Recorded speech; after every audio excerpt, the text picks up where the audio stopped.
Mahesh cooking from கோயம்புத்தூருங்க. நம்ம இன்றைக்கி என்ன பார்க்கணும், சிம்பிளான முறையில் வீட்டில் இருக்கிற அரிசி வச்சு தக்காளி பிரியாணி தாங்க செய்ய போகிறோம். நம்ம வீட்டில் என்ன இருக்கோ அதுதாங்க வச்சு செய்ய போகிறோம். இன்னொன்று பிரியாணி செய்கிறதுக்கு எண்ணெய் ஊற்றிட்டுங்க, கொஞ்சோண்டு நெய் ஊற்றிக்கிறேங்க. அது கூட பாருங்கள், இந்த அளவுக்கு தான் அளவாக தான் நெய் ஊற்றுறேங்க, நிறைய ஊற்றுறேன். அளவுக்கு நெய் ஊற்றிட்டுங்க, நெய் காஞ்சி ஏட்டுங்க. அது கூட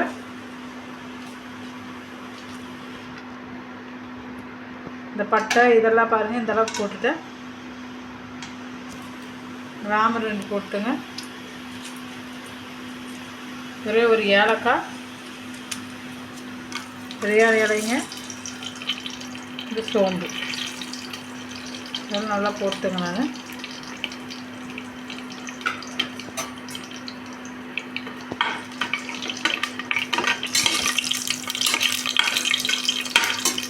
வதங்குங்க.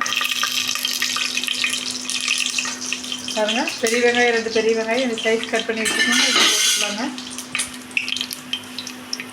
பெரிய வெங்காயங்க,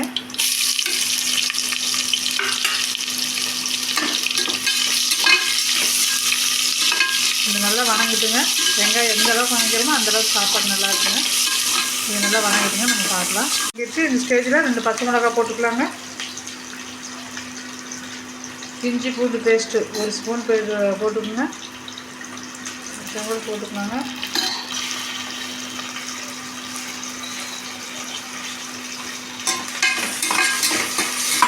இஞ்சி பூண்டு பேஸ்ட்டு நல்லா வதங்கணும்.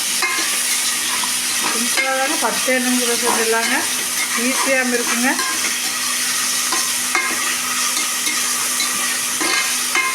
இதுக்கு சோயா கிரேவி, உருளைக்கிழங்கு பொரியல் இந்த மாதிரி பண்ணினாலும் சூப்பராக இருக்குங்க.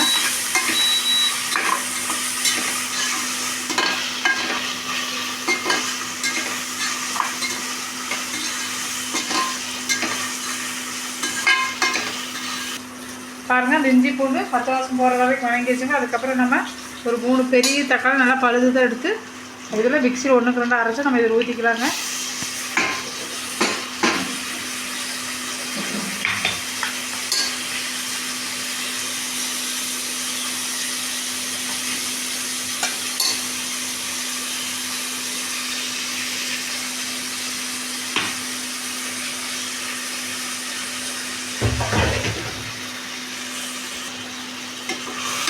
பாருங்க,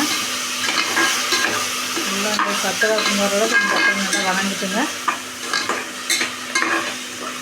பூண்டு ஸ்பைசி ஐட்டம்லாம் சேர்த்துடலாம்.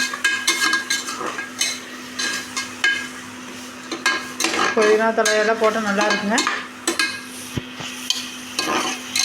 இது நல்லா வதங்கி எண்ணெய் மேலே பிரிஞ்சு எடுத்துன்னு பார்க்கலாம். பாருங்கள், தக்காளி கொஞ்சம் இந்த ஸ்டேஜில் எல்லாம் வதங்கிடுச்சுங்க. வணங்கன்னு என்ன பண்ணுறாங்க, கல்லுப்பு வேறு இந்த ஸ்டேஜில் கல்லுப்பு சேர்த்துருக்காங்க. இந்த ஸ்டேஜில் அப்புறம் பிரியாணி மசாலா சேர்த்துக்கலாங்க. பிரியாணி பொடி எந்த உங்களுக்கு தேவையோ அந்த அளவுக்கு சேர்த்திங்க.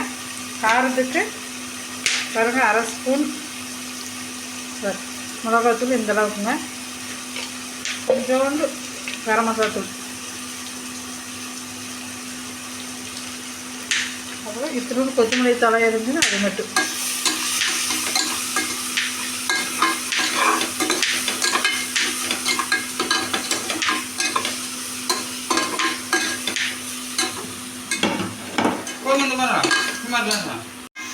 பாருங்கள், இந்த அளவுக்கு நம்ம அந்த போட்ட பொடியெல்லாம் கொஞ்சம் வதங்கிடுச்சுன்னா இந்த ஸ்டேஜில் அரிசி போட்டுக்கலாங்க.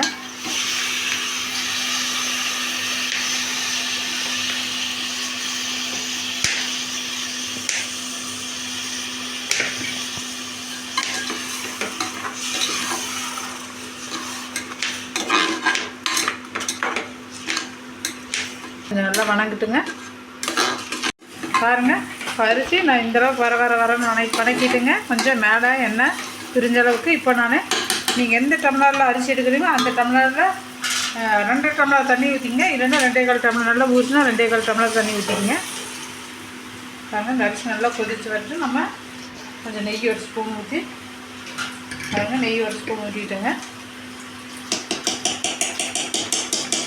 கொஞ்சம் மேலே புதினா தலை கொத்தமல்லி தலை தூவி விட்டுருங்க. அப்புறம் கொத்தமல்லி தலை தான் கொஞ்சம் இருக்கு தூவி விட்டுருந்தேன். இதை நல்லா கொளித்து விசில் வந்த இடத்துல பார்க்கலாங்க. பாருங்கள், நம்ம தக்காளி பிரியாணி ரெடி ஆகிடுச்சிங்க. பாருங்கள் எவ்வளோ அழகாக இருக்குதுன்னு. அப்படியே பிரியாணி ஸ்டைலில் நம்ம வீட்டில் இருக்கிற அரிசி தாங்க நம்ம வச்சு செஞ்சோம். தக்காளி பிரியாணி சூப்பராக ரெடி ஆகிடுச்சிங்க.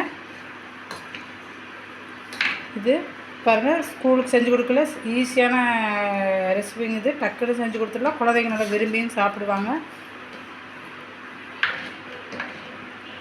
உங்களுக்கு பிடிச்சிருந்தா லைக் பண்ணுங்கள், ஷேர் பண்ணுங்கள், சப்ஸ்கிரைப் பண்ணுங்கள். பாய்ங்க.